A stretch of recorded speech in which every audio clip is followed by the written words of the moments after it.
A continuación, the Assembly will now hear an address by Her Excellency Kolinda Grabar-Kitarović, President of the Republic of Croatia. I request protocol to escort Her Excellency.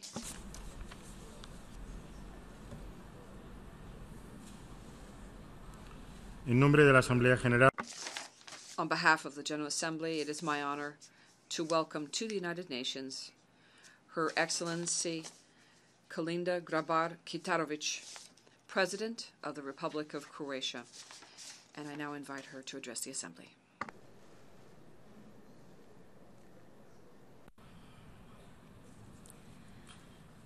Your Excellencies, distinguished ladies and gentlemen, Madam President, we live in times of great opportunities and serious challenges. We are more interconnected than ever, yet the world remains divided in many ways. Technological developments have enabled our world to truly become a global village. Our citizens have become global citizens and are well-informed and strongly driven by developments around the world. They expect global leadership in these times of rapid changes and great complexity and look for inspiration in all of us. What is it that people are looking for today? What is it that they expect of us as leaders? Mighty words? Well, they don't really matter much anymore. Mighty deeds? Yes, indeed. But foremost, what they expect of us are the simplest of gestures that bring us together, that show our compassion and respect for each other. They expect integrity and inspiration. This summer, of all things, football triggered a global response, uniting us for a moment in our common aspirations for excellence. After the success of the Croatian national team, I have received so many congratulatory letters and messages from all corners of the world, from China and Australia and Saudi Arabia, from France to Trinidad and Tobago and Nepal, and I thank everyone for their kind words. Team Croatia really played well. They won our hearts, kindly said Vishal Bagale of India, and Shabir Alam wrote in Croatian, Svi kao jedno. We are all like one. Gilberto Castillo of Colombia pointed out, final, well deserved by a country that stands as a great example after its hard historical situations experienced. Quite an example to follow. A 14-year-old girl from Dhaka, Bangladesh, was especially persistent in getting her message through.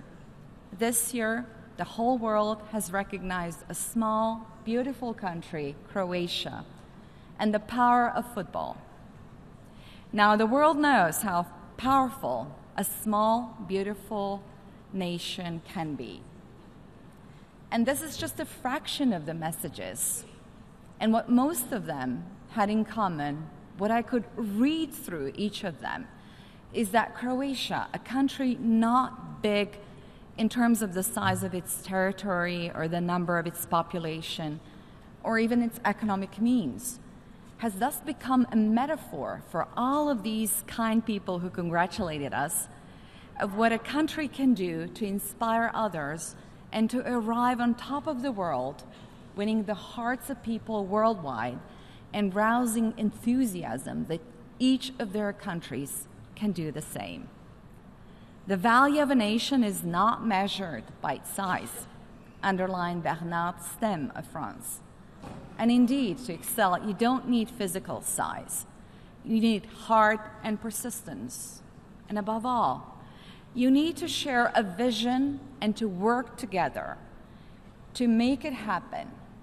It's not the size of one's territory that matters.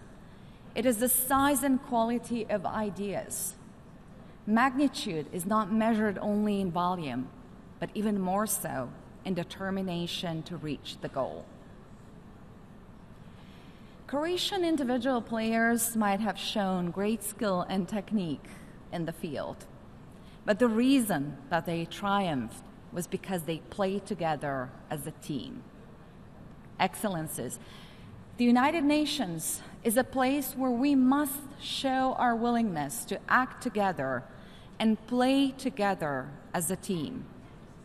Our adversaries are many: poverty, hunger, terrorism, extremism, and instability, lack of education, gender inequality, and exclusion of women in many societies, environmental hazards, endangered security, and trampled human dignity. And we, the leaders, should think of ourselves as a team that needs to work together, to take advantage of our strengths and to address our weaknesses in order to make our world a better place and to inspire excellence globally. We should lead not only in managing crises and solving problems, but in spreading hope and optimism as well. We must demonstrate our humanity, solidarity, and compassion. In doing so, above else, we must respect each other. Respect is the most valuable asset that we have in interpersonal and international relations. It is our responsibility as UN member states to maintain the relevance, the effectiveness, and the efficacy and the efficiency of our organization, and to be up to the task for whatever challenge that may arise in front of us. However, raising awareness of the most pressing issues is not enough. We must also push for the adoption of the necessary instruments and frameworks, and most of all, secure their implementation. Without such an approach, this podium will remain a self-serving global stage. Just words without deeds. Through the years, we have learned, often the hard way, that governments and international organizations alike have their limits. This has also taught us of the value and importance of inclusiveness and of the important role that the private sector, academia, civil society, and brilliant individuals can have in many different fields. Croatia has many Luka Modric, and not only in sports. Our people excel in so many areas. Marin Soljačić, who is a modern-day Nikola Tesla, is developing a wireless transfer of energy. Iva Tolić, with her breakthrough work in molecular cell biology. Ivan Mrvoš, developer of smart city furniture for the cities of the future. Mate Rimac with his electric cars, to name just a few among the countless others. So let us push formal limits of our organizations away from us. Let us embrace the talent that is abundant around us. Let us inspire through science and innovation, through our brilliant individuals at home and in our well-established, hardworking diaspora around the world. Let us inspire through our dedicated and tireless work in the United Nations. Deeds, not words. Inclusion, not exclusion or isolation. Empowerment, motivation. Those are the keys to success. We are the global village, but more often than not, we tend to miss the opportunity to bring the global agenda to our homes, to our communities, and our families. Likewise, we forget to include our homes, communities, and families on the global agenda. It takes great tragedies caused by catastrophes, global crisis, wars, and climate change to remind us all of what we all stand to lose. In today's world, such an approach embodied in multilateralism is under ever-increasing strain.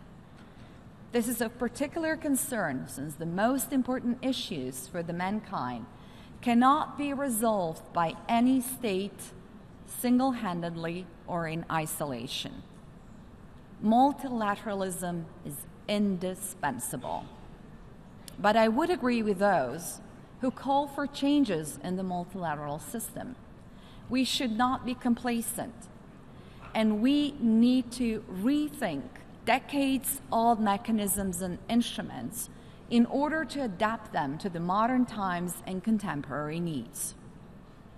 Excellencies, as we celebrate two very important anniversaries this year, 70 years of the Universal Declaration of Human Rights and 25 years of the Vienna Declaration and Program of Action, it is a fitting occasion to remember that respect for human rights, democracy, and the rule of law has always been a precondition for long-term stability, peace, and development. We should not forget the 70th anniversary of the Convention on the Prevention and Punishment of the Crime of Genocide either. We must learn from the tragedies of Srebrenica and Rwanda, a shame for the United Nations, as described by the great Secretary General Kofi Annan, to whom I pay a special tribute today. These darkest hours must never be forgotten. Ladies and gentlemen, this year Croatia marked its 5th anniversary, its 5th year of the membership in the European Union. Croatia is a telling example of the transformative force of the EU membership, of the benefits of accession to the area where peace, freedom, and human dignity and prosperity are standards and not mere ideals. For these reasons, among others, Croatia strongly supports further EU enlargement to our southeastern neighborhood. Resolving all outstanding legacies of war while constructively engaging in regional cooperation and good neighborly relations is, of course, essential. Within this framework, we will continue to focus especially on the rights of minorities, on the missing persons, war crimes jurisdiction, victims of war, and domestic processing of war crimes. Good and mutually beneficial neighborly relations depend on a large degree on the words coming from across the border. For inflammatory and a revisionist rhetoric, spurred by the need for domestic political circumstances, takes just a moment to be spoken. However, to repair the damage caused takes much, much longer. In Bosnia and Herzegovina, our closest neighbor and a country of utmost importance for Croatia, we see a risk of legal uncertainty and political and institutional instability after the upcoming October elections, due to the failure to amend the constitutional or the electoral framework so that it fully respects the rights and equality of the three constituent peoples of Bosnia and Herzegovina, Bosniaks, Croats, and Serbs, in line with the Constitutional Court decision on the legitimate and proportionate representation of constituent peoples at all levels of government, including the presidency. And although the Belgrade-Pristina dialogue is for the two sides to resolve, we should be cautious and extremely careful when it comes to proposals with potential regional implications, most notably the ideas regarding territorial exchanges. Otherwise, we may reopen the Pandora's box of potential new territorial claims that would provoke serious instability and security threats. There are inspiring developments, though, demonstrating brave leadership as well in our own region of Southeast Europe. We warmly welcome the signing of the agreement on the name issue, which has been reached between Skopje and Athens, and we hope that the referendum this coming Sunday will represent a crucial impetus for the country's successful continuation of its Euro integration path. Ladies and gentlemen, by adopting the 2030 Agenda along with the historic Paris Agreement on climate change and the Addis Ababa Action Agenda, we have sent a powerful message that there is hope for a brighter future. However, to succeed in our endeavors, we need to mobilize all partners to work together. This way, we can achieve social progress, protect the environment, create economic growth, and build a more just, stable, and peaceful world. Runaway climate change is one of the most serious threats that we regularly witness. From heat waves and forest fires no longer contained only to California or the Mediterranean, but also happening in places such as Scandinavia, to historic typhoons in Japan or in the Philippines, and the melting of ice sheets on the planet's poles. No country can shield itself from the negative effect of climate change. Croatia is no exception to that. With over 1,000 islets and reefs, and a rich history of the Mediterranean heritage, implementing goals of the 2030 Agenda now is crucial for Croatia's future. All over the world, Croatia included, we are recording changes in sea temperatures and have witnessed unprecedented and irreversible changes in ecosystems. In Croatia's beautiful Adriatic Sea, one of the cleanest in the world, we have already registered more than 20 new species of tropical fish, some of them extremely invasive, that can irreparably shift the environmental balance in the Adriatic Sea. Soon, we may be exposed to the danger of rising sea levels, which is already a question of existence for many small islands around the world. It is estimated that the sea level in the Adriatic will rise by almost half a meter by the year 2100, submerging parts of World Heritage places and treasures like Split, Trogir, or Dubrovnik. This is why climate action is not an abstract issue. It is a serious matter requiring our constant and undivided attention. One of the most important climate action and sustainable development issues for Croatia is reversing demographic trends on our islands. They are turning into places where schools are without children and where churches record and register funerals rather than baptisms and weddings. And yet, the problems that many of these islands face are common globally. We need to improve affordable transportation and connections between the islands and the mainland. We need to resolve water supply and provide clean water and sanitation. We need to invest in education, technology, science, and innovation so that societies and families will once again flourish on the islands. Blue growth could be a solution. It is a long-term strategy to support sustainable growth in the marine and maritime sectors as a whole, and seas are drivers of the economy and have great potential for innovation and growth, set to grow at twice the rate of the mainstream economy by the year 2030. Growth is especially welcome in a number of areas such as sustainable coastal tourism, new health benefits, better connectivity of islands, sustainable blue growth and jobs, marine technology, renewable energy.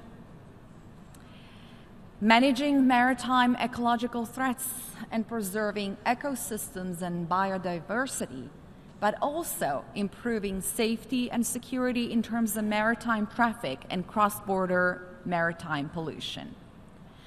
One of the issues that I would like to emphasize today in particular is marine litter, a problem of increasing concern that threatens marine life in all the world's oceans, impacting more than 600 marine species. The Croatian coastal areas are severely affected by poorly managed waste from our southern Adriatic neighbors. We have to address the rising problem of plastic pollution in our seas and oceans urgently if we want to leave a livable world for future generations. Plastic debris, and each year around 8 million tons of it, ends up in our oceans and seas, is particularly worrying because it is resistant to environmental breakdown. Plastic pollution does not only impact sea life, it also carries toxic pollutants into the food chain, with us humans being on top of it. We can solve this problem, and we can start solving it by educating and engaging everyone in a conversation to rethink plastic, by challenging society's perception that this indestructible substance could be treated as disposable. Particular attention should be given to the Ocean Cleanup Project, and in this regard, it is designing and developing the first feasible method to rid the world's oceans of plastic in its first mission to remove 50% of the Great Pacific Garbage Patch in just 5 years that started several weeks ago. In the media, they have called it Pac-Man, referring to a popular old video game. The young man behind the invention is a brilliant scientist of Croatian origin living in the Netherlands, Bojan Šlat, and he well deserves to be given credit here today beneath the UN logo, which clearly shows our oceans. My country, Croatia, is already actively preparing for the fulfillment of its obligations under the Paris Agreement. Excellencies, this was the year of UN reforms in more ways than one, not only through results achieved in the pivotal sectors of peace and security, development, and UN management, but also in the transformational nature of our mutual efforts to make our organization fit for the 21st century.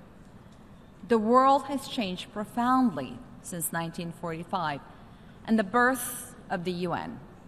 In our reforms, it is essential that we strike the right balance between the maintenance of the basic framework based on the UN Charter and the flexibility required by the new realities and contemporary needs. In pursuing UN reforms, we must not lose sight of the 2030 agenda. We need a UN capable of coping with unceasing challenges and growing changes in the international arena, be it in the field of regional security, conflict management, threats to the environment, human rights, or frontline technologies that transform profoundly the fields of labor and disarmament alike. I use this opportunity to highly commend the Secretary General and his team for their tireless reform efforts. There is still a lot of work ahead of us, but we should be content with the results and trajectories established in 2018. Ladies and gentlemen, dear friends, if we want to move forward and leave no one behind, if we truly strive to make the UN more relevant and in doing so more effective, we also need to realize that the UN is and should be much more than just New York, Geneva, Vienna, Nairobi, or any other conference location. Multilateralism starts from our own homes and in our own minds. It must not be an annual event. It needs to be our daily routine, a way of doing business in the world. Everything that we want to achieve globally, everything that we have agreed so far under this dome will be easier to accomplish with the understanding and support of our citizens. In order to face all the adversaries and adversities that I mentioned in my speech, both as delivered as well as in the more complete version, written version that you have received in your own missions, we must show determination to take on the risk of decision-making. We must open ourselves to new ideas, and we must show emotion, empathy, and above all, enthusiasm. Enthusiasm is contagious.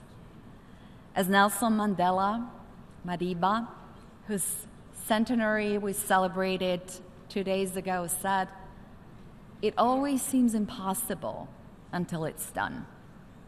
Thank you very much.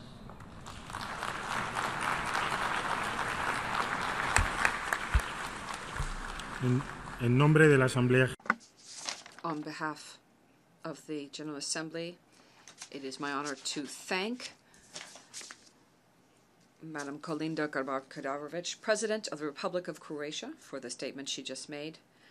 I ask representatives to remain seated while we bid farewell to the President.